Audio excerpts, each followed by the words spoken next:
George Bairuthi from FS Securities, education and information firm on the Gold Coast in Queensland, Australia. And every Monday morning I go through what happened globally around the world and try to forecast what we may see these coming weeks. I'll try to show you how investors and traders can make money on the stock market. I'll show you what is hot and what is not, and what you should hold and what you should fold. And by the way, if you enjoyed the presentation, we would really appreciate if you can give us some feedback.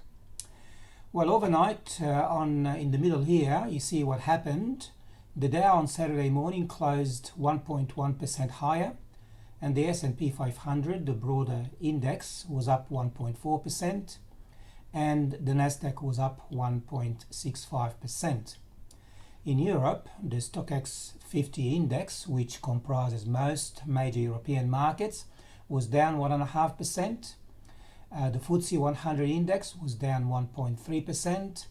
In Germany, the DAX was down 1.7%. In Japan, the Nikkei was down 0.9%. And the Hang Seng in Hong Kong was down 0.6%. And the Shanghai index was down 0.9%. On our market on Friday, we were up 26 points or 0.5%, and we closed at 5,242. And the day before, we actually closed 5,221, and we're almost steady from the day before, so unchanged. And by the way, this morning we see that the most likely outcome that the market will open higher by 82 points according to the futures, which is 1.5% higher. Gold on Saturday morning was trading at 1,735, and that was nearly $10 per ounce below the day before. And silver was down 8 cents, and Brent oil was up 11 cents, and crude oil, that's the West Texas crude oil, was up $0.4, that's 44 cents to $16.94. The American dollar, or at least the Australian dollar versus the US, trading at 63.7 against the euro, 58.9 euro cents, and 51.5 British pence, and 106 New Zealand. Looking at what happened to the American market over the week, you can see here, after 3 weeks of climbing up, this is actually the ASX 200, that's our market. We've actually gone up. Actually, we had a bad week last week. After 3 weeks of climbing, last week was actually down, as you can see here. It really reached the 38.2% retracement from the very highest and the very lowest. That's Fibonacci retracement, and you can see that it really couldn't really go beyond the 38.2%. Now, looking at the indicators, the parabolic stop and reverse is bearish. However, the slow stochastic was actually up. So you can see here that you have a neutral position between those two indicators. And when you look at the 9-week versus the 21-week, that's the orange versus the black. The 9-week is below the 21, that's bearish. On the daily side, what's important for us is the 200-day moving average is above the 100, and the 100 is above the 50. So that is actually a long-term bearish trend. So you need to be aware of that. Okay, on looking at over the 2 weeks, we like to actually look at 1 week, which is the middle one, and then we combine the 2 weeks together and see the changes here. So, red, blue means it's, down and then up over 2 weeks. So it's important to actually look over the big picture by looking at over the 2 weeks what happened.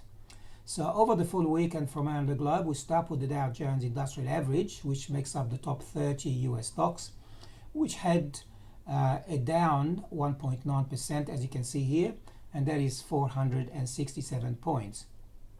However, over the full 2 weeks, the market was up by 0.2% and was up 56 points. So really the decline last week wasn't as bad when you put the 2 weeks together, and that's important.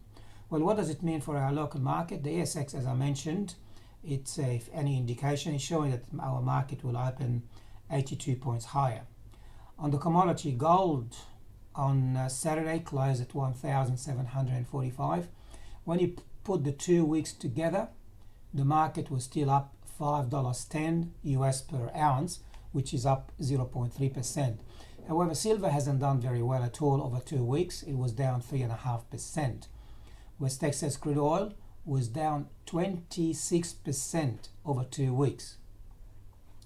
And if you're interested to trade all these other commodities such as wheat, corn, soybeans, coffee, orange, cocoa, whatever, all you have to do is call us and we'll actually help you out with what the indicators are telling us.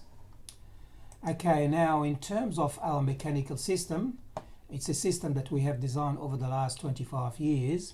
When you put the indicators over the monthly chart for the investor and compare the monthly with the weekly, we come up with various indicators. And you need to have 5 out of 8 indicators to either go bullish, bearish, or neutral.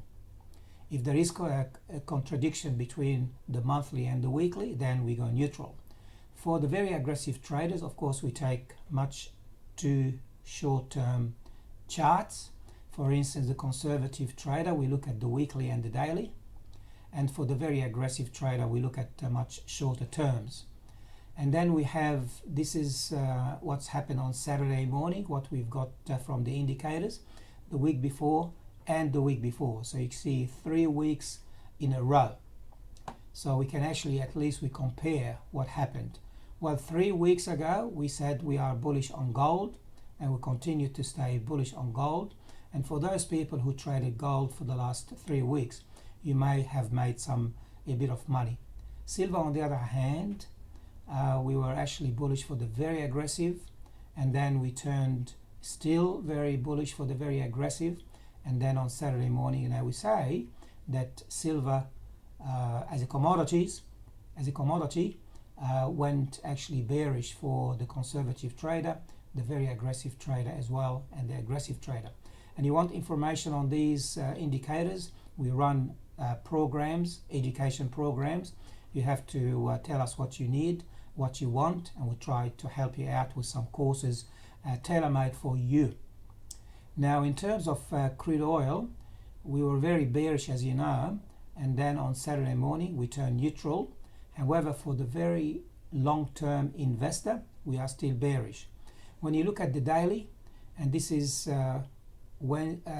Thursday, Friday, and Saturday, we again on Saturday morning, because of the changes of what happened on Friday, obviously crude oil now is actually bearish.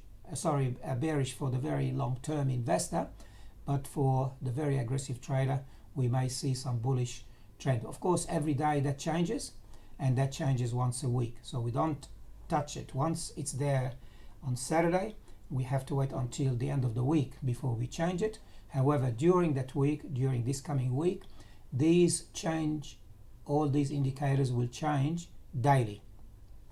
And unless we have confirmation between the weekly and the daily, we go neutral. So it's very important to actually take this into consideration. If you want a copy of that slide, all you have to do is talk to us. Now, looking at our chart for the ASX 200, again, we've gone through that. Now, if you look at what happened over the last 2 weeks in terms of the sectors, the ASX 200, this is our gauge. So the closing bell and over the full week, our market was down 2.7%, 145 points. It closed at 5,242. Over the full 2 weeks, our market was up 3.5%. Don't forget, down nearly 3% down last week. However, the week before, we were actually very, very positive. And when you put the last 2 weeks together, we are still 3.5% up. Now, our market gauge is made up to a certain extent by two major sectors, that is the financial and the materials. When those two sectors, the most important sectors in our market, when they are up or down considerably, the market usually reacts appropriately and usually drags in or out all the other sectors. Well, the financial sector was down last week, but over the last 2 weeks was slightly up by 0.5%. And the material sector was down last week, however, over the last 2 weeks was nearly up 5%. So putting those two sectors together, we ended up with the ASX 200, which comprises the top 200 stocks, was up 3.5%. And you look at all the other sectors, going all the way down, what we've got here, the best sectors last week from our technical analysis was gold. Gold was up 13%. Gold was up, where are you gold? Up 13%, and over the last 2 weeks was up actually 22%. Let's not forget that. Information technology was up 1.8%, and it was 13.5% over the last 2 weeks. Metal and mining was up 0.9% and was 6.2% over the last 2 weeks. Now, in terms of what we've got here, in terms of our most important stocks, Newcrest Mines had a beautiful week, 11.3%. Over the last 2 weeks was actually up 16%. So it's a good, very good trade for Newcrest Mines and all the other gold stocks in that gold sector. REIT, that's the real estate, was up. That's actually Woolworths was up 2.3%. Worst performing stock was QBE. QBE was down 13.4% last week, was down 7.9% over the last 2 weeks. Bramble was down 15% or 14.5% over 2 weeks. Again, we use all these indicators to help us to actually determine what we should be looking for. We do more research on them. I'll show you later on that volume can also indicate what's happening. So if you've got a down percentage for any particular stock and the volume is up, that actually confirms the bearishness or the bullishness of a particular stock. The volume, by the way, the last 6 days, 246, has been coming down. We've had 2 days of advances above declines. You can see here on Friday on our market, 30% of our stocks was up, 26% were down. The day before, Thursday, 35% up and 23% down. And then we've had 3 days of the declines were more than the advances. However, the volume continues to go up, so more people are actually sitting on the sidelines. They're not trading, less volume in the market, and the big institutional companies are actually sitting on the sideline as well. But still, you know, if you look at the volume, nearly 2.4 billion transactions on Friday, that is still relatively high. When you look at during Christmas, you know that the volume was nearly 1.5 billion and started to go higher and higher and higher, and then the last 5 weeks, 5 days or 6 days, the volume has been declining. Advances over declines on a week by week. You can see last week, for the first time in 4 weeks, we've had some very good 3 weeks of advances above declines. However, last week in total, the declines were actually higher than the advances. A change in the trend. Looking at the sectors, 2 Saturdays ago, these were actually our recommendation. We said we were actually bearish on the All Ordinary, and for the ASX 200, we were actually bullish for the very aggressive trader, however bearish for the conservative for the investor, the long term. And look what happened on Thursday, Friday and Saturday. Bearish, bearish, bearish. You know, we were actually bearish with the exception of gold. So 2 Saturdays ago, gold was actually for the conservative trader bullish, for the very aggressive trader bullish. But we were also bullish for other sectors, but during the week we changed our direction. So on Thursday morning, Friday morning, Saturday morning, these are all the changes. So where are we to now? So we're still bullish on gold, and we are bearish overall on the market. So be aware that our indicators on the sectors, we are very bearish across all the sectors with the exception of gold.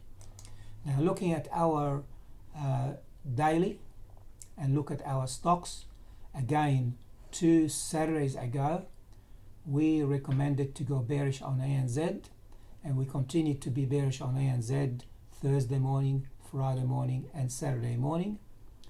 We were actually bearish on Rio, bearish on Santos, and again on Rio we will continue to be bearish for the very aggressive trader. Those people who trade in and out of the market on a daily basis, you are doing well, because we're still bearish daily. However, we've gone more bearish also for the aggressive and the conservative trader, for Rio and for Santos. Westpac, we continue to be very bearish right across. Bearish, bearish, bearish on Saturday 2 weeks ago, and we continue to be bearish on Westpac. And we continue to be bearish on Worley. We were actually bearish for the very conservative, for the investor, and continue to be bearish. So again, we can see here we've got various changes in the market. Of course, this is not sacrosanct. There are, of course, some leading and lagging indicators. So the leading indicators give us signs very early. However, the lagging indicators take some time to change. Like the moving average takes time to change. Now, in terms of companies that were most active on Friday, you can see here that Mesoblast was actually up nearly 39%. All Search was up 4.4%. Fortescue Metals was up 4%. And you can go on and go on and go on. Telstra was up 1%. It's very important to look at the volume as well. Now, in terms of the top, those companies that had 52-week high last week, these are all the companies. We only like to only compare the companies that happen to be above 10 cents. We don't like those penny dreadfuls below 10 cents. We don't want to trade them. They're too dangerous. Silver Lake Resources went up by 0.3%, not a great deal. Anglo Gold was up 8.7%. Maybe we want to have a look at Anglo Gold. On the downside, for those people who trade CFDs, I don't know if those companies, all of them, have got CFD trading. But if you look at Pioneer Credit, 22 cents, was down 6.4%. Prairie Downs, 12 cents, down 4%. Now, in terms of volume, I mentioned to you that we also like to look at volume. If a particular company goes up in price and high in volume, we really want to have a look at this company. We have nothing in the top 50. We start by looking at the bullish side and the bearish side on the top 50 on a weekly basis. What do we say here? We look at the volume, and the volume here, for instance, for a company called West African Resources, that's in the mid cap, on a weekly basis, if you look at the last 50-week volume, the average volume was about 11.7 million. Well, last week this company had 39 million transactions. The price was up 12% and the volume was up nearly double. So it's important to look at those companies with high price increase as well as high volume. Bellevue Gold was up 14% in the price, and the volume was actually 1.5 times, as you can see here. Now on the downside, you look at all those companies that had decline in price and increase in volume. Again, if you want a copy of this slide, we can send it to you. You have to call us. Now on the daily side, again, nothing in the top 50. Again, Bellevue Gold was up 11% and the volume was 2.4 times, 2.3 times. LSA Gold was up nearly 8% and the volume was 83% higher. On the downside, the company Forcelock, don't know, I haven't heard much about this company, and Avita Medical, down 4.5% with 19% in the volume. Now, in terms of companies that are trading ex-date, well, we've got a company called Steamship Trading Company, Cadence Capital, Waterco, Acorn, Sandon, and Rife. Anyway, all the presentation, by the way, was only of general advice only. Of course, we don't guarantee anything that will happen because the market is volatile, and everything we said was only a general advice only. And before you take any action, please talk to us or talk to your professional advisor. And if you have any questions, all you have to do is write to me, george@fssecurities.com.au, george@fssecurities.com.au. You can visit our website, www.fssecurities.com. If you want to call me, if you're ringing from overseas, 61 is the country code. You don't need the 0. You ring 61-411-259526. And for the local people, my mobile number is 0411259526.